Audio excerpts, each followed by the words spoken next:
जय हिंद दोस्तों। आज हम लोग देखेंगे फिजिक्स के क्लास के बारे में।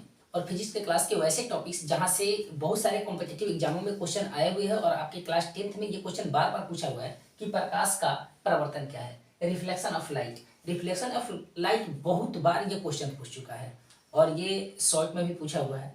ठीक है, ऑब्जेक्टिव क्वेश्चन यहाँ से बहुत ज़्यादा निकलते हैं। ठीक, इसलिए इसको ध्यान से देखिएगा।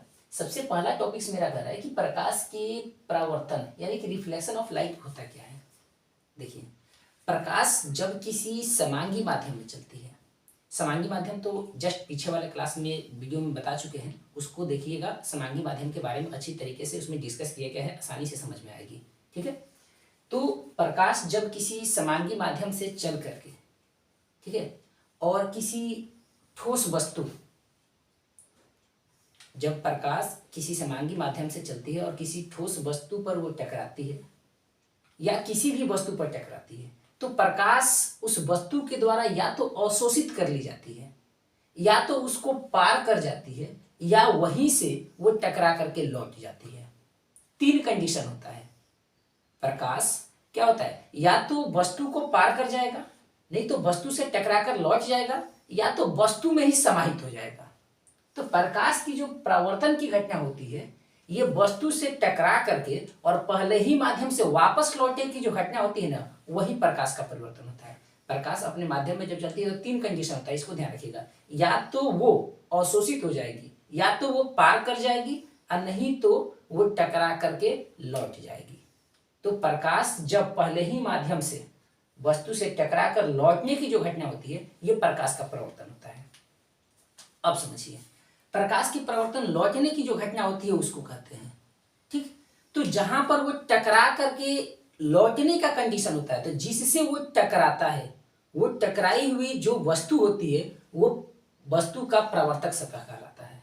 ठीक है, अब हम लोग देखेंगे परावर्तन जो होता है, ये दो तरीके से परावर्तन होता है। एक तो नियमित परिवर्तन होता है और एक अनियमित परिवर्तन होता है, यानी कि रेगुलर और इरेगुलर।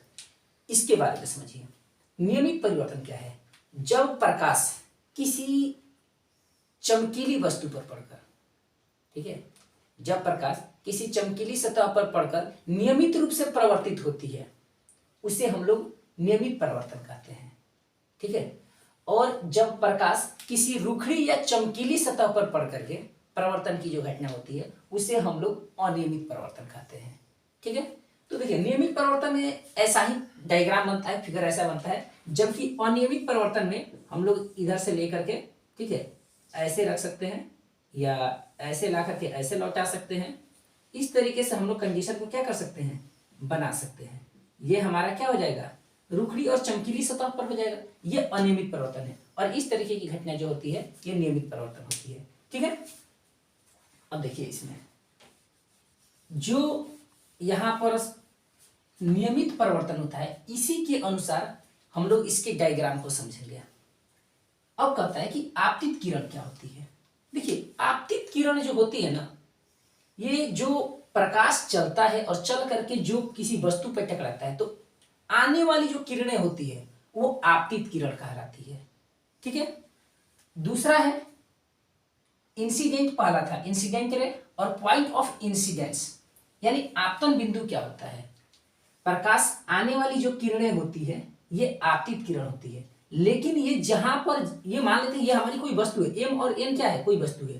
प्रकाश यहां से आ रही है, आने के बाद से ये वस्तु पर जहां टकराती है, टकराने वाला जो पॉइंट होता है ना, इसी को तो आपतन बिंदु कहते हैं। ये होता है हमारा पॉइंट ऑफ इंसिडेंस होता। अब परावर्तित किरण क्या होती है, तो देखिए, आपतित किरण आपतन बिंदु से टकराने के बाद जिस दिशा में लौट जाती है, जो किरणें जाती है, इसको हम लोग कहते हैं परावर्तित किरण, और ये हमारा होता है रिफ्लेक्टेड रे। ठीक है, अब होता है अविलंब क्या है, तो देखिए, आपतन बिंदु पर एक लंब डाला गया रहता है। ठीक है, आपतन बिंदु पर डाला गया लंब अभिलंब कहलाता है। इसको नॉर्मल कहते हैं। इसको क्या बोलते हैं, नॉर्मल कहते हैं। आपतन कोण, angle of incidence. Angle of incidence क्या होता है, ये बहुत आसान है। देखिए, फिगर पे आसानी से समझ में आएगी। आपतित किरण, ये हमारा क्या है, आपतित किरण है। आपतित किरण और अभिलंब के बीच के कोण को हम लोग आपतन कोण कहते हैं और इसे आई से इंडिकेट करते हैं। इसे आई से क्या करते हैं, सूचित करते हैं। ये हमारा आपतन कोण होता है। और परावर्तन कोण क्या होता है, एंगल ऑफ रिफ्लेक्शन। तो देखिए, परावर्तित किरण और अभिलंब के बीच का जो कोण होता है इसे हम लोग परावर्तन कोण कहते हैं और इसे हम लोग आर से इंडिकेट करते हैं, स्मॉल आर से। ठीक है, ये तो हम लोग पूरे कंडीशन इसको समझ गए, नियमित परावर्तन कैसे और किस कंडीशन से होता है। अब इसमें होता है, कई बार क्वेश्चन पूछा है कि प्रकाश का परावर्तन किसे कहते हैं और उसके नियमों को लिखें। तो देखिए, प्रकाश के परावर्तन किसे कहते हैं और उसका नियम, law of reflection of light. प्रकाश के परावर्तन के दो नियम होते हैं। प्रकाश के परावर्तन के दो नियम होते हैं। पहला नियम क्या कहता है, जितना ये फिगर अभी बताया ना, इसका परिभाषा, पहला नियम तो वही है। पहला और दूसरा नियम इसी के अंदर छिपा हुआ है, ध्यान से समझिएगा। आपतित किरण, परावर्तित किरण तथा आपतन बिंदु, ये आपतित किरण, परावर्तित किरण तथा आपतन बिंदु पर डाला गया अभिलंब, ध्यान से समझिए। आपतित किरण, परावर्तित किरण तथा आपतन बिंदु पर डाला गया अभिलंब, ठीक है, मतलब कि परावर्तक सतह के आपतन बिंदु पर डाला गया अभिलंब। एक बार और समझिए, आपतित किरण, परावर्तित किरण के परावर्तक सतह के आपतन बिंदु पर डाला गया अभिलंब क्या होता है, तीनों ये जो भी है सभी एक ही समतल में होते हैं। आपतित किरण, परावर्तित किरण, परावर्तक सतह के आपतन बिंदु पर डाला गया अभिलंब सभी एक ही समतल में होते हैं। ये हमारा law of reflection of light का फर्स्ट नियम है। सेकेंड नियम इसका क्या कहता है कि आपतन कोण जो होता है ना, आपतन कोण, ये आपतन कोण परावर्तन कोण के क्या होता है, बराबर होता है। यही होता है law of reflection of light. और यहां से कई बार क्वेश्चन मतलब कि आपके क्लास 10th में पूछ चुका है, 12th में पूछा हुआ है, ठीक है। और कॉम्पिटिटिव एग्जाम में तो यहाँ से तो समझ ही जाइए कि जबरदस्त क्वेश्चन निकलता है।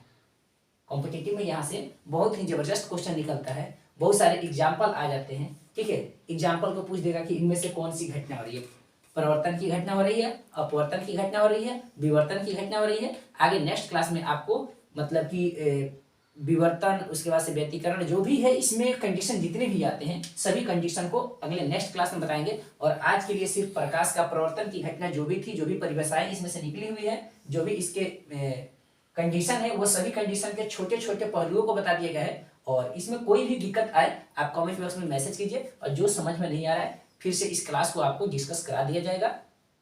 आज के लिए सिर्फ इतना ही, मिलते हैं नेक्स्ट क्लास में। जय हिंद।